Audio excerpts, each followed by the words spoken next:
ഈ 9 മക്കളും ഉള്ളപ്പം അമ്മ രാവിലെ എല്ലാ ദിവസവും പള്ളിയിൽ പോവായിരുന്നോ? മിക്കവാറും ദിവസങ്ങളിൽ പോകുമായിരുന്നു. അമ്മയ്ക്ക് ഒരു പ്രത്യേക ഭക്തി ഉണ്ടായിരുന്നു റീത്ത പുണ്യോദയത്തോട്.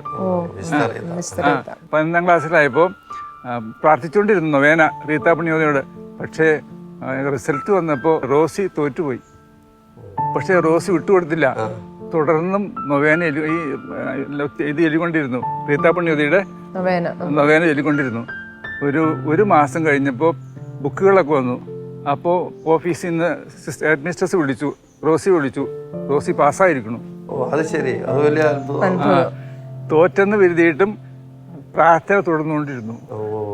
ഈ റീത്ത പുണ്യോദയുടെ ജീവിതം തന്നെ എങ്ങനെയാന്ന് പറഞ്ഞു കേട്ടിട്ടുണ്ട്. കുടുംബിനിയായിരുന്നു, പിന്നീട് വിധവയായി, പിന്നീട് സന്യാസിനിയായി. എന്നിട്ട് ഈ റീത്ത പുണ്യോദയെ കുറിച്ചുള്ള നൊവേന കൈകൊണ്ട് എഴുതി പലർക്കായിട്ട് കൊടുക്കുമായിരുന്നു. പിന്നീട് അത് പ്രിന്റ് ചെയ്ത് കോപ്പി ഉണ്ടാക്കി എല്ലാവർക്കും കൊടുക്കുമായിരുന്നു.